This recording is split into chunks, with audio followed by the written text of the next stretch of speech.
My name's Emery Smith from Martha O'Brien Center, and I want to talk to you about order of operations. This is a math concept that you might have heard of before and that probably sounds more difficult than it really is. So first of all, what are operations? Operations are basically just the actions that you do between numbers. They're kind of like the verbs of the math world. So think of addition, subtraction, multiplication, and division. These are all operations. They're things that you do to the numbers that result in an answer. So, for example, 5 plus 8 equals 13, but 8 minus 3 equals 3. They're different operations. In one, we're doing addition, and in the other, we're doing subtraction. So the question is, when you have multiple operations in an expression or an equation, is there a set of rules for which ones you do first? The answer is yes. So why do we have these rules? Well, take a look at these two expressions. In both of them, there are two operations present, addition and multiplication. So what happens if we do these in different orders? In the first one, I'm going to just work from left to right. I'll add first, and then I'll multiply. So first, I'm going to do 5 plus 1, and I'll get 6. And then I'll do that answer times 2, and I'll end up with a final answer of 12. But what if I reversed it? What if I started with multiplication, and then second did the addition? I'd end up with 5 plus 1 times 2, which is 2, and 5 plus 2 is 7. So changing the order that I do these operations ended up with different answers. Which one's correct? Well, actually the second one is, but how would we ever know to do that? The answer is order of operations, the set of rules that I'm about to show you.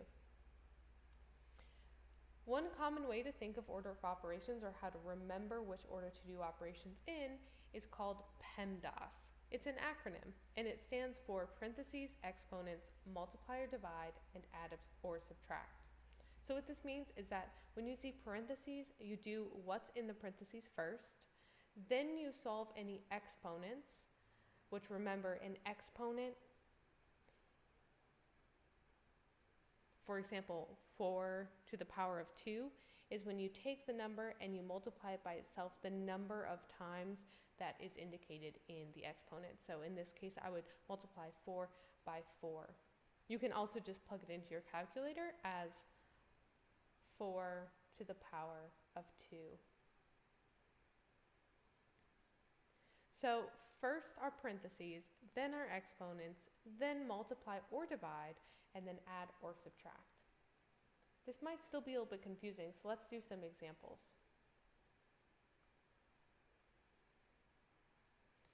Here's an example where you have to do parentheses first.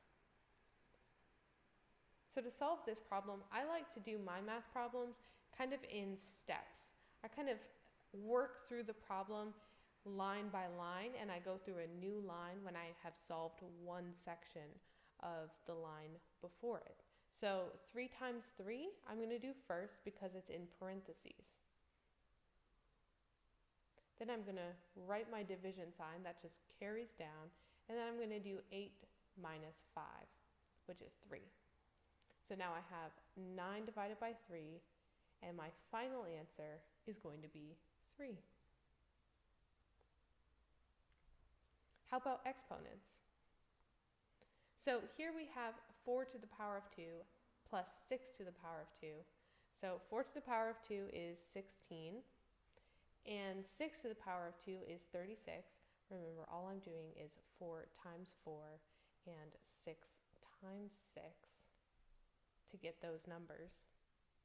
And then 16 plus 36 is 52, and that's my final answer. Notice that this is significantly different than if I took 4 plus 6 first and did it to the power of 2. Now this is a real problem, 4 plus 2 in parentheses, 4 plus 6 rather, in parentheses to the power of 2. And I could do this problem. 4 plus 6 is 10, and to the power of 2, I would get 100 as my final answer. But notice that's a really different problem than this problem here. So it's important that you do the exponents first, and then you do other operations such as addition. Let's try another example.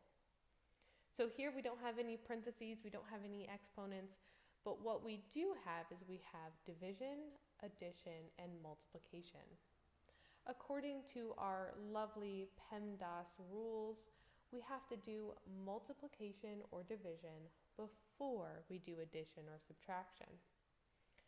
So before I can do this addition here, I'm going to do the division and the multiplication. So 2 divided by 2 is 1, and then I'll add that to 1 times 5, which is 5. My final answer is 6. Let's try another problem. Sometimes you might luck out and the solution ends up being left to right. In this example, I want to do multiplication and then addition. It just so happens that the multiplication is first. So all I need to do is work left to right. I'm still following the same rules. I'm just doing multiplication first and then addition next, which follows perfectly with the order of PEMDAS. So 4 times 1 is 4, plus 2 is 6.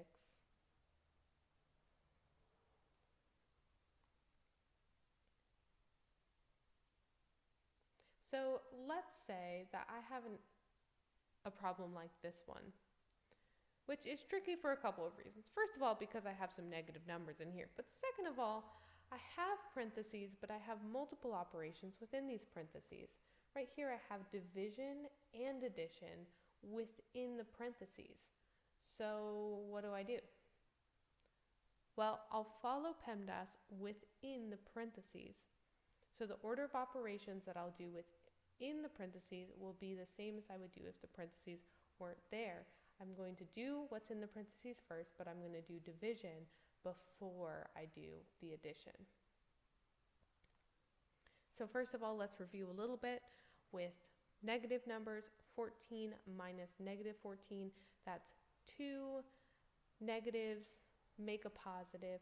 We're talking about 14 plus 14, so I'm going to do 28 as my answer, and then divided by, and now let's solve what's in these parentheses. So I've got negative 16 divided by negative 2, and I'm going to do that first because division comes before addition in PEMDAS, and I'm going to get 8.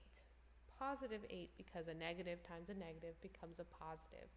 And then I'm going to add that 20 to it.